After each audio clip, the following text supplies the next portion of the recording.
తల్లిదండ్రులు తమ పిల్లలను ప్రభుత్వ పాఠశాలకే పంపించాలని గుర్రాలగొంది గ్రామ సర్పంచ్ స్వప్న హరీష్ విజ్ఞప్తి చేశారు. సిద్దిపేట జిల్లా నారాయణరావుపేట మండలం గుర్రాలగొంది గ్రామంలో విద్యా వారోత్సవాల్లో భాగంగా పిల్లలను ప్రభుత్వ పాఠశాలలో చేర్పించాలని కోరుతూ ఇంటింటి ప్రచార కార్యక్రమం నిర్వహించారు. ప్రభుత్వ పాఠశాలలో మౌలిక వసతులు కల్పించడం జరుగుతుందన్నారు. 60 సంవత్సరాలుగా ఈ పాఠశాలలో ఎంతో మంది విద్యార్థులకు విద్యాబుద్ధులు నేర్పినట్లు తెలిపారు. విద్యార్థులందరూ బాగా చదువుకొని ఉన్నత శిఖరాలకు చేరుకోవాలని సూచించారు. తల్లిదండ్రులు అర్థం చేసుకుని తల్లిదండ్రులు చైతన్యం అయితే ఖచ్చితంగా పిల్లల్ని పంపుతారు. కొన్నిసార్లు మీరు గమనించవచ్చు, కార్పొరేట్ స్కూల్స్కు ప్రైవేట్ స్కూల్స్కి వెళ్ళిన పిల్లలు ఆ స్కూల్ నుంచి బయటకు వచ్చిన తర్వాత వాళ్ళు మానసికంగా రకరకాలుగా అంటే ఫండింగ్ చేశారు పేరెంట్స్, మా దగ్గర అవుట్పుట్ లేదని వాళ్ళు కూడా లోపల కూలిపోయినటువంటి పరిస్థితులు ఉన్నాయి. అదే క్రమంలో అదే స్థాయిలో గవర్నమెంట్ నార్మల్ స్కూల్లో చదువుకున్న పిల్లలు చక్కగా ముందుకెళ్ళి నీట్లు, ఐఐటీలు, తర్వాత బాసరా ఐఐటీలు కానీ IIITలు కానీ కొట్టుకున్న పిల్లల్ని చూసి వాళ్ళు మనోవేదన గురిగినటువంటి పరిస్థితులు కూడా ఉన్నాయి.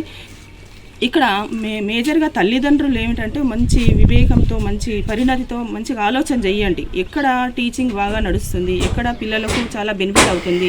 ప్రభుత్వ పాఠశాలలో ఖచ్చితంగా ట్రైన్ అయిన టీచర్స్ ఉంటారు, వాళ్ళు మంచి ఎడ్యుకేషన్ బ్యాక్గ్రౌండ్తో ఉంటారు. వాళ్ళు కొన్ని టెస్టులు కండక్ట్ చేసిన వాటిని కాంపిటేటివ్లో పోటీలో తట్టుకొని మంచి ర్యాంక్స్ వచ్చి పాఠశాలలోకి రావడం జరుగుతుంది.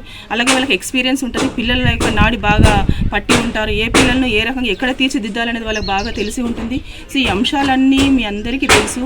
అయినప్పటికీ మీరు కొంచెం గ్రహింపు చేసుకొని మరి సహకారం ఇచ్చి ప్రభుత్వ పాఠశాలల్లో ఖచ్చితంగా ఏ పిల్లలు కూడా ఎక్కడ చేరకుండా కేవలం ప్రభుత్వ పాఠశాలలో చేరే విధంగా మీరందరూ కూడా చొరవ చూపాలని ఈ సందర్భంగా కోరుకుంటూ మరి థ్యాంక్ యూ అనండి. విద్యా వారోత్సవంలో భాగంగా GDO మేడం గారు, నర్మదాదేవి మేడం గారు మరియు ZHS high school HM sir గారు మరియు ప్రైమరీ స్కూల్ HM మేడం గారు మరియు ఉపాధ్యాయ బృందం అందరూ కూడా ప్రతి ఇంటింటికి వెళ్ళి విద్యార్థులను ప్రైవేట్ స్కూల్లో చదివే విద్యార్థులందరినీ కూడా ప్రభుత్వ పాఠశాలలో చదవాలని చెప్పి ఎంకరేజ్ చేయడం జరిగింది. ముఖ్యంగా ప్రభుత్వం నుంచి ప్రభుత్వ పాఠశాలలో అన్ని రకాల సౌకర్యాలు కల్పిస్తూ ఉన్నారు. గుర్రాలగొంది పాఠశాలలో మొన్న వెలువడిన ఫలితాలు కూడా 561 మార్కులతో ప్రథమ స్థానంలో నిలిచారు. కాబట్టి మన పేరెంట్స్ తెలియజేసేది ఏంటంటే ప్రభుత్వ పాఠశాలలో అన్ని రకాల సౌకర్యాలు, అన్ని ల్యాబులు, కంప్యూటర్ ల్యాబు మరియు స్పోకెన్ ఇంగ్లీషు, మనం హ్యాండ్ రైటింగ్ కూడా అన్ని సౌకర్యాలు కల్పిస్తూ ఉన్నాం. మీరందరూ కూడా మీ పిల్లల్ని ప్రభుత్వ పాఠశాలలో పంపి ప్రభుత్వ పాఠశాలను బలోపేతం చేయాలని కోరుకుంటున్నాము. ముఖ్యంగా మన గుర్రాలగొంది పాఠశాల 60 సంవత్సరాల చరిత్ర కలిగింది.